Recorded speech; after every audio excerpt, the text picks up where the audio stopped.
Hello, everyone. This is Independent Conservative. Thank you all for joining me once again. I want to talk about a very interesting subject here where the Justice Department is considering banning transgendered people from owning firearms. And so here's the article right here. And I want to get right into this article, and I want to get into a discussion of this because I think this is something that may raise a lot of controversy, particularly from the left and Democrats. So let's get right into this. Senior officials at the U.S. Department of Justice have held multiple meetings in recent days to consider a possible federal ban of transgender individuals from owning firearms, Breitbart News has learned. Multiple sources familiar with the matter, including one official inside the DOJ, confirmed to Breitbart News that the Office of Legal Counsel, OLC, which advises the Attorney General on legal matters, has held several such meetings since the tragic shooting allegedly by a transgender individual that killed two children at a Minneapolis Catholic school and injured 21 others.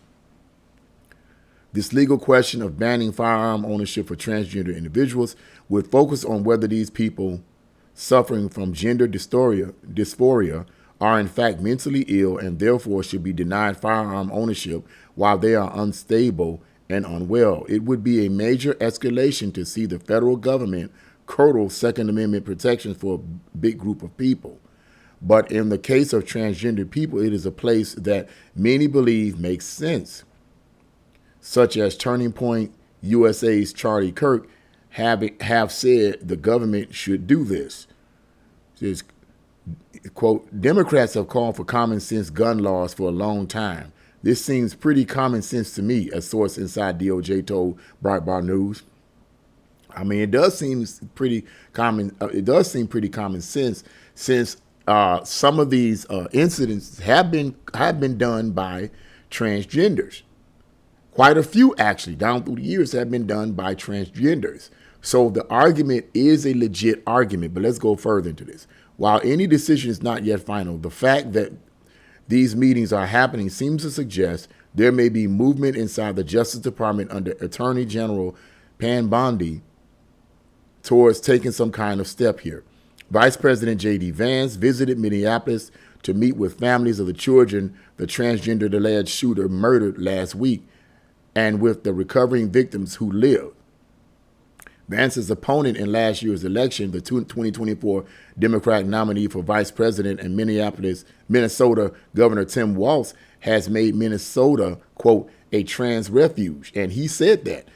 Governor Tim Walz did say that we want to make this, basically, and I hope I'm not misquoting his words, a safe haven for transgenders. That's what he said. This is a safe space for transgenders in so many ways. You know, could you blame him for it? In my opinion, in a roundabout way, I do blame him for it. I do, in a roundabout way. Not directly, but in a roundabout way, because worldviews make a difference. Ideas make a difference. Good ideas have good consequences. Bad ideas have bad consequences. Okay, Waltz has, in the aftermath of the shooting, called for more gun control generally, of course. And Vance said in response that people want to stop the shootings that keep happening. I'm not going to tell the Minnesota lawmakers or the governor exactly how they should respond to this tragedy.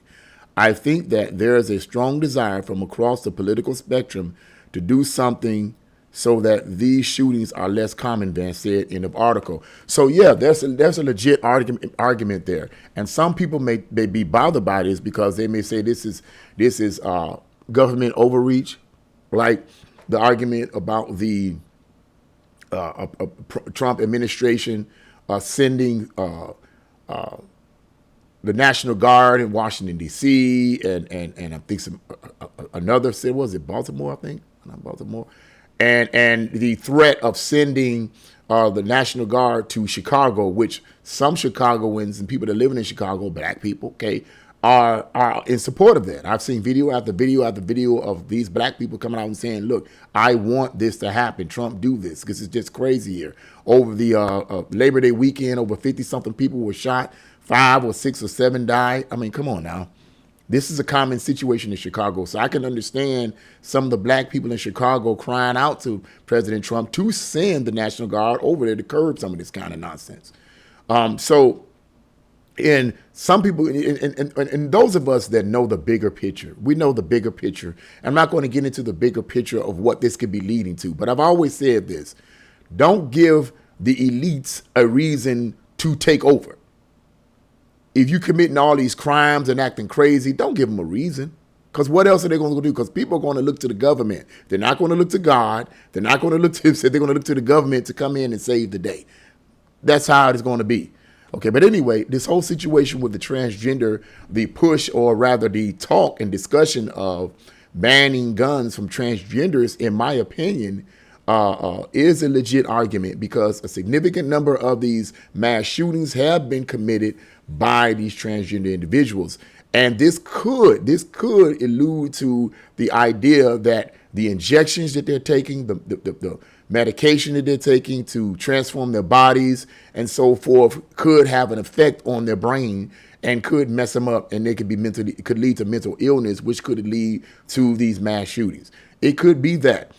But on the other hand, there could be this argument of, well, this is great, this is government takeover, and you're targeting a special group of people for this very thing. But what are we supposed to do?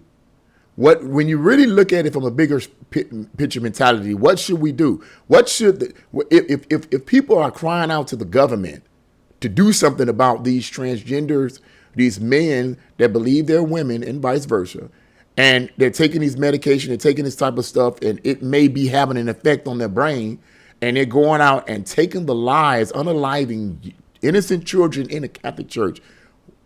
And you're going to the government for answers. What do you think the government's supposed to do? Give a lecture? Do you think the government's going to lecture these transgenders? I mean, the word govern means to rule.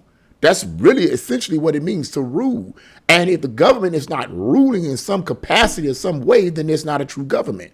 There has to be some kind of law and order put in place to restrain bad behavior, to restrain evil, because evil is bound in the heart of every human being. And whether they want to admit it or not, if there isn't anything put in place, any parameters put in place to restrain that evil behavior, it's just going to be chaos, moral chaos everywhere you go. That's part of the government's job, and that's a biblical principle. Romans, the 12th chapter, even talks about that.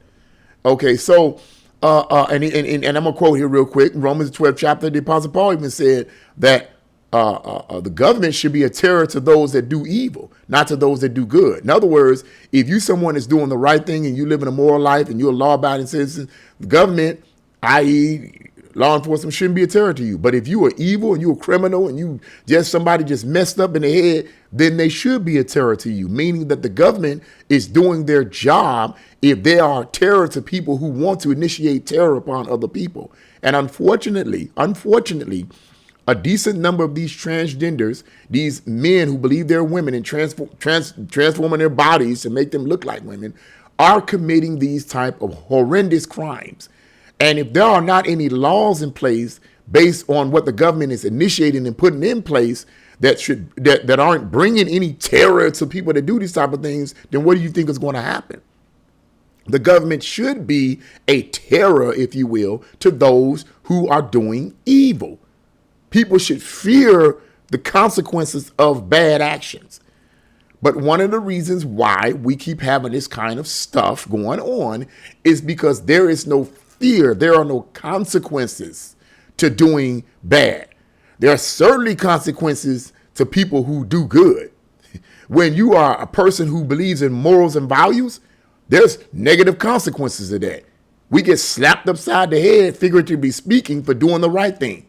People who support a life and are against abortion get slapped upside the head for protesting against it by the liberal establishment. People who believe in the nuclear family get slapped upside the head by the radical feminists. We suffer negative consequences for doing that which is good. Well, why don't there be something along the line of those who do evil suffer bad consequences for what they do?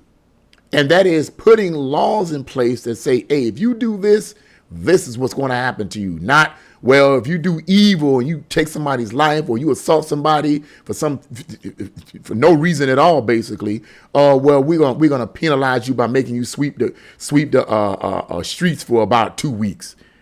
It's foolish stuff like that, No. That's not suffering consequence. Okay, they don't fear that. And so in this situation here, I can understand the Trump administration trying to bring this up and have this discussion.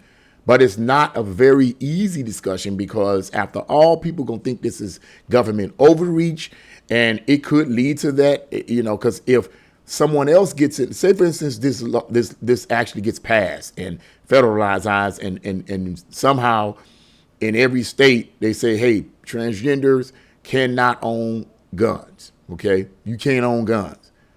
The flip side of that could be that someone gets in office that is against Christians, that is against people who are conservatives, and they get in office and they take that law and apply it to Christians and people who believe in honestly right and wrong, okay, conservatives, and use it against them.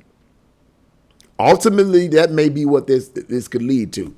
So on the bigger picture spectrum, I get it. But on a smaller spectrum, I also get it. I understand why this discussion is taking place, because after all, something needs to be done. Something needs to be done, and liberals and Democrats certainly aren't talking about it. They aren't. But the minute there's a mass shooting, the first thing that they want to do is say, gun control, gun control, gun control, gun control. When are the American people going to wake up to that farce? That never worked. Clearly, it's not working.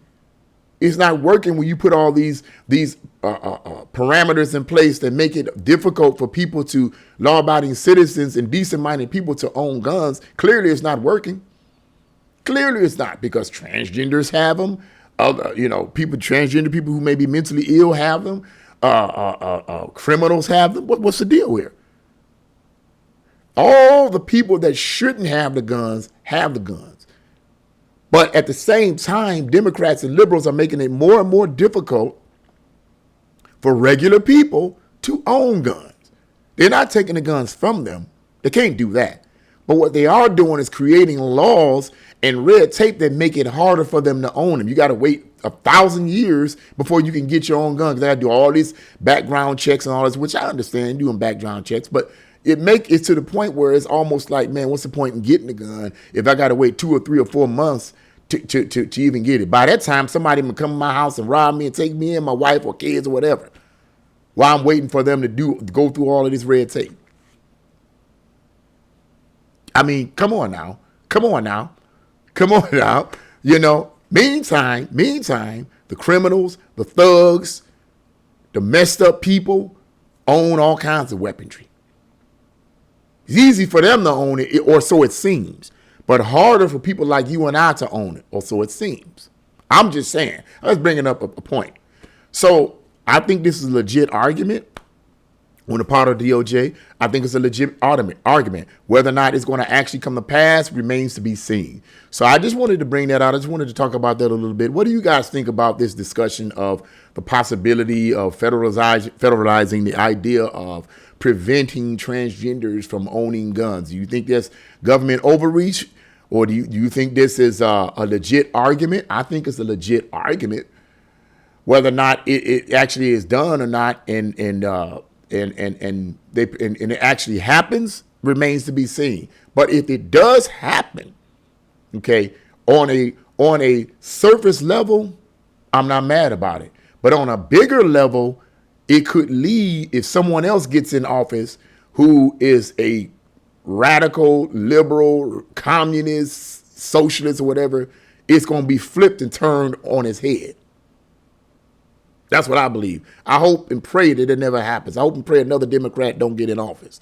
Period. I hope they don't, because the Democratic Party is done. They are completely, in my opinion, completely done. They have been taken over by the communists and socialists and Marxists. And the regular Democrats are just terrified of them. They don't know what to do with them. Their party is completely fallen over. So I pray and hope that another Democrat on the local, state, or federal level gets in office. Because if that happens, this is what's going to end up, in my opinion, end up happening. They're going to flip that law. If that law gets passed, if that gets passed, where transgenders are not allowed to buy guns, if that law gets passed, if a liberal communist, if you will, posing as a Democrat gets in office, they're going to flip it on its head and twist it to come against conservatives and Christians. That's my concern. But at a lower level, I can understand it. I wouldn't feel sorry for them. I wouldn't be like, oh, that poor transgender, he can't buy a gun. Fine. Because they are the ones that are, not all of them, but a decent number of them are the ones that are doing this. And it needs to stop. It needs to stop. It truly needs to be addressed. So I'm just saying that. So what do you guys think about this? Leave your comments in the comment section below. Like, share, subscribe to my channel. God bless you all. See you again.